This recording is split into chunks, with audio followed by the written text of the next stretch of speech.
guys, MistyDawn132 here, and I decided to do a little tutorial for you guys today on how to use this tool right here called the pen tool. It's used by a lot of people who want to, say, line in their art or scan in their art on Photoshop, like if it's already pre-drawn out, or even if it's not, even if you draw it digitally on the computer with a tablet or something, people still like to use the pen tool, or they can sometimes freehand it if you're really good with this, with freehand that is. But pen tools tend to make lines smoother and make nice curves, and you don't have to worry about messing up as much. So that's what I like using this for when it comes to lining in my artworks. That could also be used to make shapes, to fill in color in certain areas of a drawing or whatnot. So I'm just going to show you the basic use of how to utilize the pen tool, and then I'm going to show you an example how to line in, say, something, just basic, like how lining in your line art, for example. I just took this as something I've already be painted in, but this is the line art if you guys never saw it before. So anyway, so I've selected a black color, and what I recommend, especially for when lining things in, is what the pen tool does is it just makes, for example, a line. It just makes a path. It's not actually a line, it's just a path of where you want your line to go. So for example, okay, this is my line I just clicked here, and then you click here, and then for me to curve it, for example, I'm going to Control Z that. See, I clicked there, and then I click down here, for example. That'll make a straight line. If you want to curve it, just hold down the left click button on your mouse and just drag it out like this, like so. Drag it to where you want it to go. And some people might say, well, geez, when I click another line somewhere else, like here, unless I don't want to do a curve, it goes like crazy. How do I just, if you just want to cut off the line? Sometimes you go there and it's not doing exactly what you want it to. In order to cut off a line for something, I hate the fact Photoshop doesn't allow you to undo with the shortcut, which is Control Z, by the way, for undo on a shortcut on a keyboard for most programs. But yeah, to cut off a line, what you want to do is hold down the Alt key on your keyboard and click here where you left it off. So click there.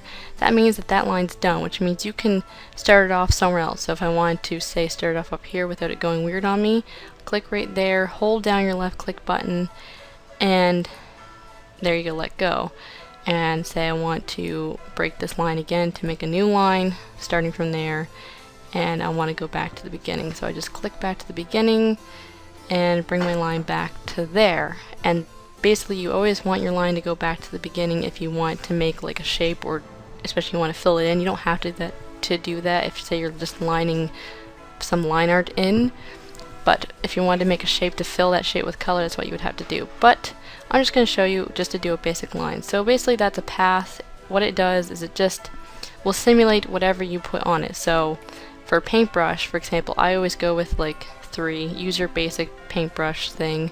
If you don't, if you use other paintbrushes, like weird paintbrushes, like I don't know, like leaf paintbrushes, for example, that simulate like leaves, almost like stamps kind of deal.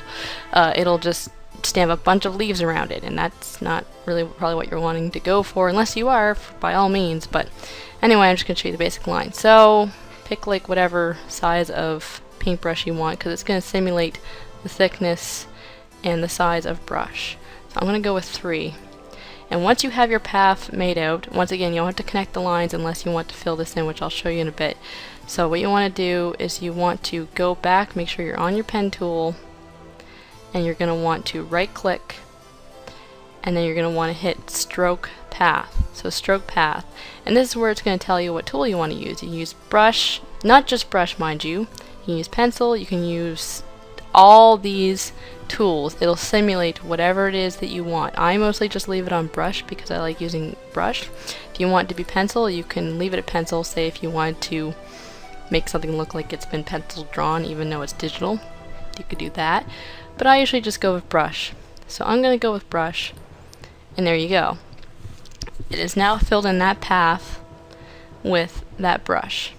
Now how do you get rid of the path, because that kind of still doesn't look as full colored as probably you want it to be. That's because the path's still there. Next thing you're going to want to do is you're going to want to right click again, once again making sure your pen tool is selected, and hit delete path. And there probably is shortcuts for this. Who knows? I'm not sure if the delete key works for that. Like if you just were on that and hit delete, I'm not sure. I never tried it. So there probably is shortcuts for these things. If I find out what the shortcuts are, I could try to put them in the description of this video, and I probably should learn them too, because it's very good to know shortcuts for things. It makes things go by faster and more proficient and all that jazz. So anyways, so now we have our little circle here with that that thickness and size of brush. Like I said, if I undo all this, so step back, and then step back again, because for some reason, like I said, the shortcut doesn't work all the way on this. Now we just have our path again, and say if I want to change the thickness of the brush to, I don't know, 16, which is going to be ridiculous, but just for the sake of showing you guys what it'll do, once again, right click, stroke path, brush, and it'll be like that. Then also right click again, and then delete path, and then you got a really thick, crazy line. Or I'm terrible at making circles, but for the most part I kind of fiddle with it, but I'm just going fast for this tutorial for the sake of showing you guys. So anyways, so I'll probably just leave it like that, so who cares. Next thing I'm going to show you is how to fill a path. So for example, I want to fill my path with what now? Let's say we want to make a pink, or maybe not pink, purple. Yeah, purple. And I'm just going to make a new layer too, just to be safe. So I want to make a little purple something. I'll just make a quick little, you know, line here.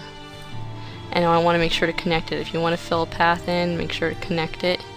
So I don't know, really weird shape here going on. And bring it back to there. So that's a really pretty screwed up shape going on there. And you don't have to worry about the brush size for this at all, honestly, because you're gonna fill in this path with that color. So go back to your pen tool, make sure you're not on your brush tool, on your pen tool. And same deal as if you were gonna line in something, you're gonna want to right click, instead of stroke path, hit fill path. And it's going to be like, okay, so the foreground color, make sure it's on the foreground color, because it's the foreground color. The other one would be the background color, but we don't want it to be black, we want it to be the foreground color, which is purple. So make sure it's on foreground color. You can change the opacity of how much I think it fills in. I've never really messed with this stuff, and the same with the blend mode of how it'll fill it in. Once again, I don't mess with it too much. But by all means, go ahead, mess around with the program. That's how you kind of learn things. So I got on normal, everything's fine for me. Click OK, and there you go. It's filled in that area with that color. And then you just same deal as last time. Right click and hit delete path, and then you got yourself a cool looking shape or whatever.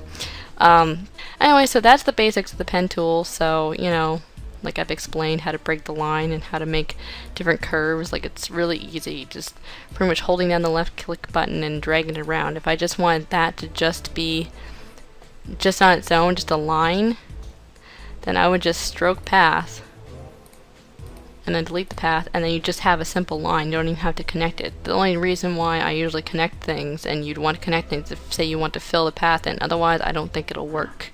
I'm pretty sure it's not going to work. So if I undo this, for example, just to prove, step backward again. If I try to fill path, I'm pretty sure it's not going to work.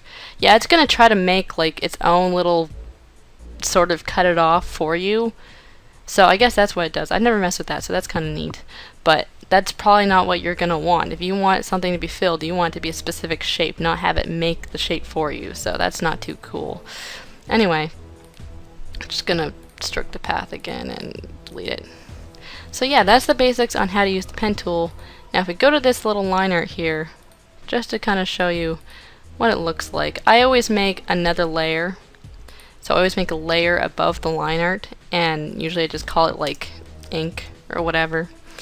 And I just leave it on normal, because multiplying is for when you want to color things in.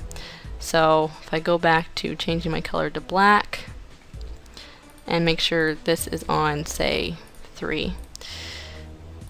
And then you can, I'm just going to zoom in a bit more to be more precise. So now you can just easily trace where the line is and just drag it to whatever you want it to be. So the more you out drag, the more it'll go up and the less to go in. So you can keep dragging as much as you want to get whatever shape and curvature of the line you need. So for example, I did that. Oh, for some reason it did something weird on me. Okay, don't do that. And I'm going to break the line. Breaking the line and starting again. Like I said, breaking the line to me just seems safer for it to not do something weird on you. So now I got that line. I'm going to go with that line. I would normally do more before I fill in a line, but anyway, just for the sake of this tutorial. So stroke path, brush, there you go, I got a nice curvature line for this drawing now. Delete path, and there you go. If you zoom out the full way, that's what it looked like from a distance. It looks like a black line. You can change the thickness of that line or make it thinner and whatever the heck you want to do. I usually go with 3. I think that's a safe bet for line art. To me, I sometimes use, say, for example, size 2 brush for the eyes or other details, but for the most part, that's for the majority of the line. So yeah, that's your basics on how to use the pen tool and different things you can do with it. I know I can't remember how to do it now, but I think you can use the pen tool to make a path, and say for example if you were a 3D modeler or whatever, you could take that path that you've made in Photoshop, save it as just a path, and import that path into for example Cinema 4D, and then just based out that path you can make that line 3D and make a 3D model out of it. That's pretty cool. I've done that once for a FOP intro back when I used to be admin on the Fellowship of, well, it used to be called Fellowship Players, now Faction Players. Faction Players is still around, by the way, if you want to check them out. Let's Play in community. They help lesser recognized Let's Players get recognized and for their Let's Plays and stuff. Anyways, enough about that. So that's the pen tool. Hope you guys have enjoyed this tutorial, and hopefully it's helped you guys learn a little bit about that particular tool in Photoshop. I might in future do tutorials on other tools, or if you want to learn more about a particular tool or certain things in Photoshop, I can try to do a tutorial on that and help you guys out, or if I don't know as much on the subject, I could do a little more research and then show you guys how to do certain things. So thanks again for watching, and until the next tutorial, take care.